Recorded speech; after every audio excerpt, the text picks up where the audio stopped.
سلام سلام سلام. سلام، شبتون بخیر. باید بگیم هر بار اینجا شبه. خب الان شبه اینجا. آره دیگه معلوم میگن نور اینو فقط معلوم اینجا شبه. آره. آره اینجا شبه. صدای ما رو از اسلام مثلا 500. آره. چه خبر؟ هیچی دیگه. هیچی دیگه. خب بذار یکم شروع کن بعد هیچی دیگه. یعنی چی؟ آره دیگه. هیچی. آره فعلا خبری ندارم. یعنی انقدر این هفته گذشته زود گذشت که نفهمیدم کی دوشنبه بود، کی چهارشنبه بود، کی کلا پنجشنبه روزا شد. اینجوریه، خیلی زود میگذره. نمیدونم برای چی واقعا. مثلا ایران که بودیم همینجوری بود، روزا و شبا خیلی زود میگذشت. گفتم وای چقدر مثلا اینجا هم همینه. اولش اینجوری نبود. اولش اینجوری نبود واقعا. اولش برعکسش بود. فکر می‌کردم مثلا چقدر اینجا زندگی کش میاد رو اینا، ولی اینجا مثلا روزا شباش خیلی میگذره. فکر کنم الان دکمه میخواد بپره بالا. امیدوارم نیاد دوباره. دکمه نیای بالا. خب ولی من در عوضش خبر زیاد دارم. خبر که ندارم. هفته پیش من رفتم مسافرت. رفتم قبرس. هفته پیش با دوستام رفتم قبرس. بعد برای خوشگذرونی خدا قبول کنه. خدا قبول کنه. اتفاق جالبی افتاد برام در طول سفر. اول که یه چیزایی رو تجربه کردم که تا حالا تجربه نکرده بودم. رفتم کازینو، ولی یک مشهدی هیچ وقت باخت نمیده. من رفتم کازینو و پول برنده شدم و اومدم بیرون. اینجا دلار پاشیدی رو میز دیگه. شلیر بود. ولی یک مشهدی هیچ وقت باخت نمیده. اینو یادتون باشه. بگو دیگه. قصه تو بگو. قصه میخوایم ادامه اپیزود اول رو تموم کنیم. آره ببینید اول اونو که حتما میدیم. بذار یک چند کلمه راجع به این بگم، بعد در انتها راجع به اپیزود قبلی صحبت میکنیم. یا الان راجع به اپیزود قبلی صحبت کنیم بعد. تو چی میگی؟ ببندیم اپیزود قبلی رو. اوکی. باش. من یه باکسی گذاشته بودم، کوئسچن باکس گذاشته بودم که نظرتون راجع به ازدواج سفید چیه و حالا ازدواج داریم. جالب بود خیلی. به تو نشون ندادم. بچه‌ها من تو زندگیش هیچ نقشی ندارم. فقط من نقش ATM هم. یعنی ماشین بنداز زیر پاش، پول به پاش به سر و روش. اصلا همین فقط. همینه دیگه. چیه واقعا؟ ادامه بده. منم با ازدواج سفید باید موافقت میکردم. باید موافقت کردی؟ آره دیگه گلدش برمونش برد. آره دیگه. ازدواجت سیاه شده الان. بخت سیاه پیشونی منو کجا میشونی؟ آره یه کوئسچن باکس گذاشته بودم. الان بهت میگم راجب این که ازدواج سفید و فلان اینا. جالب بود نظرها. پسرا همه موافق بود. نه اتفاقا دخترها موافق تر بودن. اینش جالب بود برای من که دخترها موافق تر با ازدواج سفید بودن تا پسرها. بعد یه سری اینایی که پدر مادر بودن کلا مخالف بودن. گفتم مثلا این دیگه چی میگم یکی دوکی از آره مثلا بدون هزینه نمیدونم بنداز در روی همش چیزایی. جالب بود. نظرات جالب. ولی جالب بود برام که مثلا دخترها موافق بودن با ازدواج سفید. خیلی قشنگ. خب دلیلم گفتن نه دلیل نگفتم، ولی از اونجایی که خودم یک خانومم میتونم حالا تا حدودی حدس بزنم که چرا خانوما موافقن. یک علتش اینه که پروسه طلاق تو ایران چون خیلی سخت و طاقت فرسا و ناجوان مردانه هست. خب ببین وقتی میگم ناجوان مردانه این نیست که در حق خانوما ظلم میشه، بعضا در حق آقایون هم خیلی ظلم میشه. اینجوری نیست که زنها رو جدا کنیم مردا، ولی کلا یه پروسه طاقت فرساست. از این بابتش برای خانوما سخت‌تره و ناجوان مردانه تره برای خانوما تا آقایون. خب آره. بعد برای این مثلا خانوما موافق ترن که یعنی یه ازدواج سفید باشه، اگر یک روزی نخواستن با اون آدم زندگی کنن راحت تر بتونن جدا شن. و از اون طرفم مرد نیستم ولی میتونم حدس بزنم. یعنی تو میتونی بگی اشتباه یا درسته. من حدس میزنم چرا مردم مخالف بودن، چون اون حس مالکیت رو دیگه ندارن تو ازدواج سفید. نمیتونن منم کنن، نمیتونن قل دارم. موافق نیستم. اگرم مخالفتی باشد من از نظر خودم میتونم حرف بزنم. نمیتونم بگم ما مردها اینجوری فکر کنیم، چون من یک نفرم از میلیون ها اساس میلیاردها مردانت بگو. آره، ولی من فکر میکنم اگر همچین مسئله هم باشه، حالا من حقیقت خیلی بهش فکر نکردم که مثلا آیا من دوست داشتم این ازدواج سفید انجام میدادم یا نه، ولی مثلا برای بچه خودم به نظرم خیلی میتونه آسیب زننده باشه. ازدواج سفید؟ آره. چرا؟ ببین مثلا فرض کن که حالا تو آخه هفته پیش چیزی در مورد این گفتی ازدواج رو کاغذه و تعهد و فلان قرار داده. خب قرار دیگه. اوکی اصلا هر چی، اصلا فکر کن که از ازدواج و قرارداد رو برداری. خب بعد چه اتفاقی میفته؟ تعهد. کدوم تعهد؟ تعهد که رو کاغذ نیست. تعهد میدونم تعهد رو کاغذ نیست. خب به همین دلیل دارم میگم، یعنی الان بین ازدواج اگه کسی نخواد متعهد باشه فرق نمیکنه ازدواج سفید باشه سنتی باشه. نه ببین ازدواج سفید راحت‌تر دیگه. شما تو کل دنیا پروسه طلاق یه خورده رو اعصابه، ولی وقتی ازدواج سفید انجام میشه 2 نفر با هم زیر یک سقف زندگی میکنن تا زمانی که میخوان و میتونن.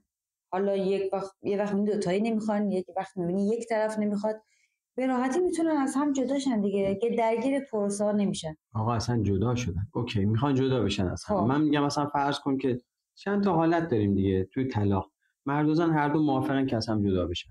خب یه حالت هم که مرد مخالف زن موافقه یا برعکسش. خب درسته؟ از این سه حالت که خارج نیستی. درسته؟ خیلی. حالا فرض کن که ازدواج سفید اتفاق افتاده، داریم مقایسه می‌کنیم با ازدواج سنتی. ازدواج سنتی مرد و زن هر دو میخوان از هم جدا شن، خب جدا میشن بدون مشکل. نه دیگه. نه مثلا حالت دو تا حالت دیگه هم بگم. خب حالت دومی که مرد موافق طلاق، زن مخالف طلاقه، که خب احتمالاً کم پیش میاد. درسته؟ مرد مخالف زن موافق. نه مرد موافق زن مخالف کمتر پیش میاد. در این حالت مرد اصلا ول میکنه میره، تعهدی نداره دیگه، حالا چیکار میخوام بکنن مثلا. خب تو حالت دوم که مرد مخالفه و زن میخواد طلاق بگیره، تو این حالت اذیت کننده میشه برای خانم. درسته؟ اوکی. تو این حالت هم باز مرد میتونه اذیت بکنه زن. یعنی ببین یک مسئله وجود داره. خب که شما نمیتونی یک نسخه رو بدون توجه به شرایط اجتماعی جامعه بپیچی. مثلا فرض کن اگر ازدواج سفید تو آمریکا و اروپا باشه، من خیلی راحت‌تر میگم اوکیه. چرا؟ دولت حمایت میکنه از اون مادری که مثلا مادر مجدد یا پدر مجدد باشه، یه بچه داره.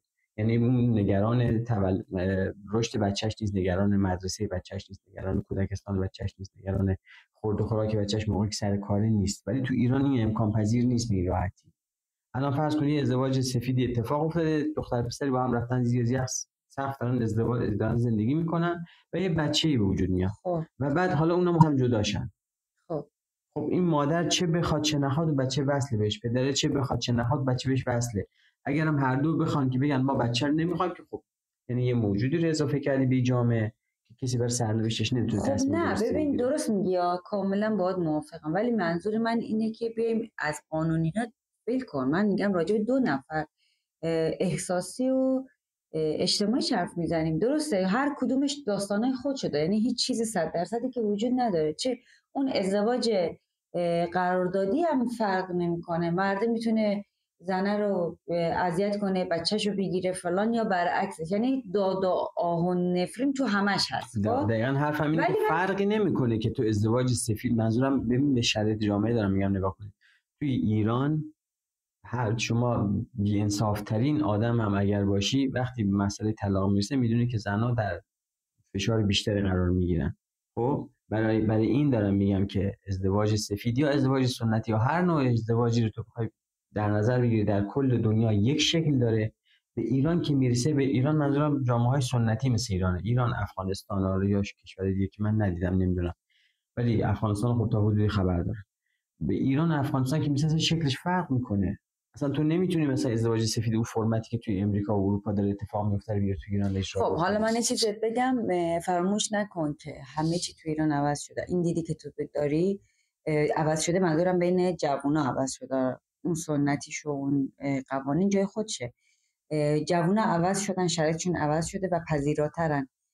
از ازدواج سفید پذیراتر از ازدواج سنتی. من نمیخوام بگم این خوبه یا اون بده، این قشنگتره یا اون زشتره، کار ندارم اصلا. من تو جایگاهی نیستم که بخوام نسخه بپیچم برای کسی. من حس خودم رو میگم. من اگر برگردم به 22 سال پیش و جسارت نسل جدید رو داشتم، هیچ وقت به صورت قراردادی ازدواج نمیکردم، حتما به یه ازدواج سفید میداشتم. چرا؟ برای اینکه ازدواج سنتی خیلی الان من بعد از 22 سال اینو میگم که با بچه دارم، مثلا 22 سال با تو شرایط سخت خوب بعد هر چیز نکردم، ازدواج سنتی به شدت بار سنگینی رو دوش آدم میذاره. ببین باره که اصلا شاید لازم نیست آدم داشته باشه، ولی چون ماها سنتی بودیم، خانواده‌هامون سنتی بودن، این بارا رو دوش ما گذاشتن. ازدواج سفید، از نظر من ازدواج سفید اگر دو طرف آدم حسابی باشن، خب اگر سخت خب توی ازدواج سنتی هم همینه. توی ازدواج سنتی هم وقتی دو نفر آدم خوب باشن، خب با هم زندگی میکنن، دو نفر انسان باشن. منظور از آدم خوب انسان بودنه، معرفت داشتنه، گذشت داشتنه، انسانیت داشتن، منظورم اینه. خب این تو ازدواج سنتی و سفید فرقی نمیکنه، چون تو ازدواج سنتی هم وقتی کم ندیدیم دور بر خودمون آدمایی بودن، چه زنیش چه مردش عوضی بودن، موقع طلاق بدبخت کردن. حالا چه خانم مثلا رفته مهریه‌شو گذاشته اجرا، این تومن از پسره یا گرفته، پسره اگه نداشته انداختش زندان. مثلا ما تا جایی که در جریانیم بازم آدم تو زندگی کسی نیست نمیدونه، تا جایی که آدم فکر میکنه مثلا ناجوان مردانه بوده، یا برعکسش آقای به خاطری که بزنش چی نده، نمیدونم با بچه‌ش اذیتش کرده، بچه‌شو این چیزا زیاده. خب من کار به قانونا ندارم، کار به حس و حال زن و مرد، دختر و پسر دارم. به حس و حال دختر پسر رو با توجه به شرایط امروز نگاه میکنم. من موافق ازدواج سفید هستم، ولی نه برای هرگز. منظورم سنای پایین، کسایی که استقلال مالی ندارن، کسایی که استقلال روحی روانی ندارن، منظورم این. من فکر میکنم که ببین حرفات همش فقط توی شرایط خاص درست جواب میده به نظر من، و این یک چیزی که به نظر من نادیده میگیری اینه که یک دختر و یک پسر که تصمیم میگیرن ازدواج سفید بکنن، یک احتمال بسیار بزرگی به نام بچه به وجود میاد. آخه بابا، آخه تو یه چیزی میگی توی ازدواج سنتی هم که بچه به وجود میاد، مثلا چه اتفاقی؟ آقا جون اصلا تو ازدواج ببین من دارم در مورد جامعه ایران صحبت میکنم. ازدواج سنتی زن و مرد اصلا جدا میشن، این بچه توی جامعه کسی بهش نمیگه تو معلوم نیست بابات کیه، ولی تو ازدواج سفید این بچه بره تو مدرسه یک نفر این حرفو بزنه چنان رو آسیبی به روحی بچه. منم برای همین میگم جامعه عوض شده، مردم رشد کردن، جوونا عوض شدن. این جوونا خب بچه‌ها رو دارن تربیت میکنن دیگه، به اون بچه‌ای که تو مدرسه است اصلا شاید نپرسن بابات که مامانش کیه. من اخیراً ایران نبودم، نمیدونم، شاید امیدوارم اینقدر که تو میگی خوب شده باشه. ایران کار ندارم، من دارم راجع به مردم حرف میزنم، راجع به جوونا. من راجع به مردم ایران حرف میزنم.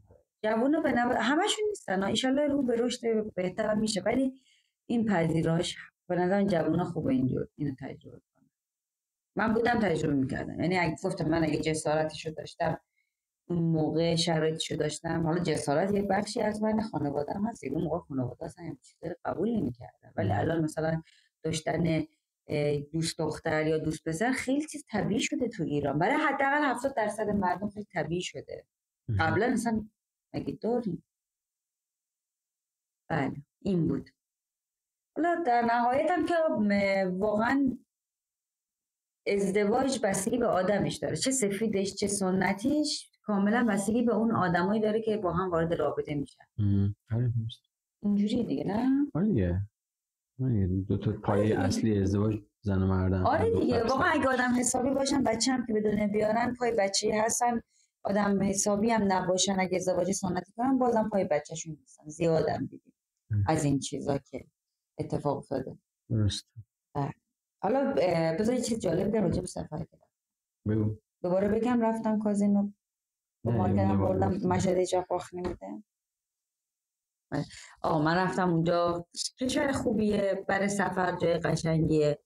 من نمیدونم گفتم قبلا اینو یا نه، من ترس از هواپیما دارم خیلی زیاد و این مغایرت داره با روحیه من، چون من عاشق سفرم. خیلی سفر کردن دوست دارم. من شاید یه روزی حالا داستانشو تعریف کنم. یک تجربه نزدیک به مرگ که داشتم، تنها چیزی که من بابتش پشیمون بودم و حسرت میخوردم، چیزای زیادی بود، ولی اون چیزی که خیلی بول بود برام سفر نکردم بود. یعنی من همش با خودم میگفتم، روزایی که منتظر مرگ بودم با خودم فکر میکردم که وای تو دنیا رو ندیدی، تو جایی نرفتی، تو چقدر کم سفر کردی. این خیلی بزرگ بود برام. حالا از این برم خب خیلی زیاد از هواپیما میترسم، نمیتونم سوار هواپیما بشم. تو این سالا سعی کردم به ترسم غلبه کنم، سوارم شدم، سوارم میشم، ولی هر بار که سوار شدم به خودم بودم گفت دفعه آخرت. با سوار شدم، وقتی پیاده شدم مثل بچه توقسی که میزنن پس کلش اصلا درد نداشت. تا موقعی که بالا هم هواپیما میشنم اصلا گفت. بعد که میشینم میام پایین میگم اصلا ترس نداشت. دفعه بعدم سوار میشم، باز سوار میشم اینجوری. حالا من سفر رفتم با دوستایی رفتم که اونا هم ترس از هواپیما داشتن. جالبه، یعنی من همش با خودم فکر می‌کردم خب الان ما سه تا ترسو می‌خوایم تو کنار هم بشینیم چه اتفاقی قراره بیفته. ولی اتفاق جالبی رقم خورد، خیلی جذاب بود، خیلی بهش فکر کردم.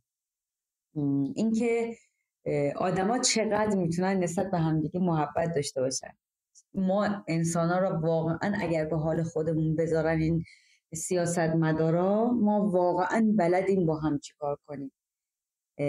مثلا دوست من که کنار من نشسته، یه هواپیما 3 ردیفه بود.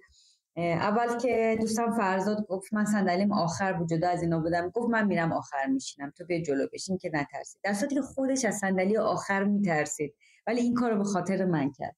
بعد وقتی من رفتم نشستم جلو، گفت کنار پنجره، صندلی کنار پنجره بود. مرسده از من پرسید که کنار پنجره میشینی؟ گفتم وای من اصلا کنار پنجره نمیشم، حالم به هم میخوره، نمیتونم ببینم. گفت باشه. دخترشون اون باز چون میدونست باباش میترسه، گفت بابا تو بیا بشین پیش ما، من میرم عقب. گفتم خیلی خوب، حالا فرزاد میذاریم کنار پنجره. فرزاد اومد گفتش که من کنار پنجره نمیشم، حالم بد میشه. بعد من دیدم خب فرزاد حالش بد میشه، مرسدم که حالش بد میشه، با وجودی که خیلی میترسیدم رفتم نشستم کنار پنجره. خیلی جالب بود نشستن فرزاد عقب به خاطر من، نشستن من کنار پنجره به خاطر فرزاد. مرسدی که خیلی میترسید تمام مدت دست منو گرفته بود، داشت با من حرف میزد، حواس منو پرت میکرد که من نترسم، با وجودی که خودش میترسید. یعنی خودشو یه جوری نشون داد که من کولم، من نمیترسم، تو نترس، من هوا تو دارم، در صورتی که من میدونستم اونم میترسه. خیلی قشنگ. برگشتنا رو بگم آقا، برگشتنا رو بگم. فرزاد از ما جدا افتاد و من دوباره ترسید. فرزاد از ما جدا افتاده بود، کنارش آقای هولوش 27-8 ساله تا 30 سال 32 سال نشسته بود. موقعی که هواپیما داشت بلند میشد، یهو دستشو گذاشت رو پای فرزاد. بعد فرزاد برگشت بهش نگاه کرد. پسر بنده خدا اونم خیلی از هواپیما میترسه، خیلی ناخودآگاه دستشو گذاشت رو پای فرزاد. فرزاد وقتی دیدون میترسه یه لبخندی بهش زد، گفت اشکالی نداره، زبونش ما نمیفهمه، گفت اشکالی نداره. 1.5 ساعت از استانبول تا قبرس بود این قبرس هست. خب برعکسش هم 1.5 ساعت دیگه. نه قبرس ما داشتیم برمیگشتیم. تمام مدت این پسر دستش رو پای فرزاد بود و سرشو چسبونده بود به صندلی جلو و چشماشو باز نمی‌کرد. آخر سر دیگه دستای فرزاد اینجوری گرفته بود، فشار میداد و فرزاد هیچ بهش نگفت. خیلی جوایی که فرزاد خودش هم میترسید از هواپیما، ولی یک جوری به این پسر نشون داد که یعنی آروم باش، من حواسم به تو هست. قشنگتر و جذابتر از همه براتون تعریف کردم. آره من گفتم. کدوم قسمتش بود؟ ملیتش بود. این پسر عراقی بود و وقتی گفت من عراقیم اصلا یک دنیایی تو ذهن من شکل گرفت. گفتم ما 8 سال با این کشور جنگیدیم، سربازای اونا رو کشتن، سربازای اونا سربازای ما رو کشتن، به خاک هم دیگه تجاوز کردیم، خیلی جنگیدیم، یعنی به معنای واقعی. ولی تو این لحظه این دوتا هوای همدیگه رو داشتن و ملیت اصلا مهم نبود، آدم بودن مهم بود. خیلی قشنگ بود. آره باحال. و من که تعریف کردم من تو فرودگاه اینو نبردیم با خودمون. آره منو نبردم بچه. داشتیم برمیگشتیم فرزاد تعریف کردم مرمورم شد، یعنی مو به تن آدم سیخ میشه. اصلا یک گاهی چیزایی که من میشنم همینجوری ذوق میکنم، میگم مثل دوست دارم برقصم، داد بزنم، فریاد بزنم، این همچین حالی من پیدا میکنم. آره خیلی قشنگ بود. مراقبت فرزاد و مرسده از من تو رفتن، اینکه حواسشون بود من خیلی نترسم. حالا خیلی جالبه، من سفر مثلا تازه ایران بودم، با هواپیما اومدم رفتم، اونقدی نترسیده بودم که این سفر ترسیدم. یک چیزی که من فکر میکنم این بود که چون اونجا ایران تنها بودم، انگار ذهنی به خودم اجازه نمیدادم ترسم و بروز بدم. همیشه میترسیدم، یعنی سگ میترسیدم اون بالا، اینقدر که احساس کنم دارم از هوش میرم، ولی هیچ واکنش خاصی نشون نمیدادم. مثلا خاصی نشون دادم والله علیرضا حمادی یاد واکنش خاصی هم نشون ندادم. ولی این سفر انگار وجود مرسد و فرزاد باعث شد من بروز بدم ترسم و این خوب بود برام، راحت شدم. بماند که حالا اون بالا بودیم، پارمیدا دخترشون مثلا عکس گرفت، خورشید افتاده بود اون بالا که هوام خیلی بد بود، هواپیما خیلی تکون میداد، مرسد یهو برداشت گفت داریم میریم سمت بهشت. من دیدم به خودم، حالا بهش میگم نگو این چیزا رو، ولی گفت. ولی در این حال خیلی هم مراقبت، من خیلی دوست داشتم، خیلی تجربه خوبی بود برام. حس اینجوری بخوام بهتون بگم، حس انسانیم خیلی قلقلک شد. یک جایی از وجودم، یک جایی از حس انسانیم قلقلک شد که احساس کنم خاموش بود، با اینکه من خودم آدمم که سعی می‌کنم کمک کنم، ذاتا اینجوری هم دوست دارم، علاقه دارم کمک کنم، محبت کنم، ولی این یک جایی از وجودم بود، یک جایی از وجودم قلقلک داد که جدید بود برام. شاید من اگه تو ترس قرار بگیرم اینقدر نتونم خوددار باشم. یک بار این اتفاق افتاد، حالا مثلا با ترنم میرفتم، چون ترنم ترسیده بود، من به عنوان مادر ترسم کنترل کردم، ولی نمیدونم اگه دوستم باشه این کارو میکنم یا نه.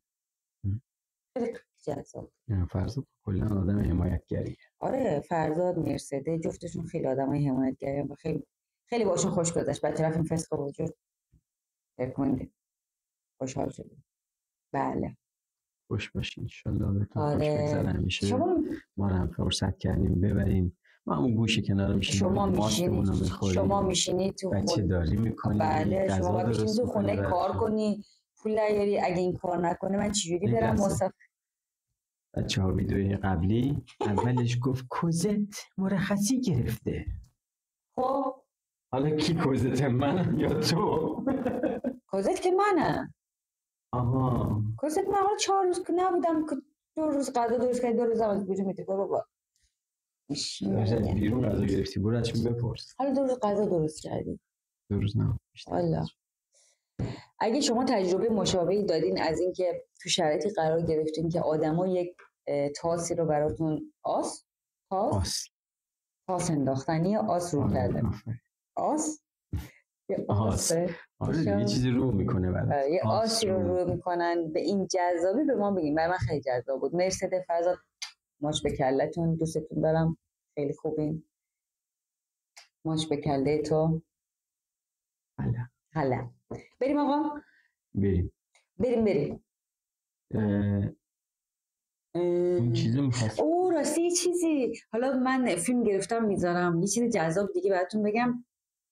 توی قبرس یه جایی رفتم به نام شهر رها شده. فقط یه کوچولو بهتون میگم، این شهر بابت این شهر زمانی که ترکیه فلان حمله کرد و اینا، مردم با تو اون لحظه مجبور شدن خونه‌هاشون رو ترک کنن و این شهر این شهر به همون شکل کلبم گیره، این شهر به همون شکل رها شده. خب من فیلمش گرفتم براتون میدم. گزارشگر کی بودم من؟ بریم آقا، بریم دیر شد، کار ندارین؟ یالله خداحافظ، همینو بس. این دفعه که نذاش من حرف بزنم، سری بعد من جبران میکنم. همینو بس. شبتون بخیر.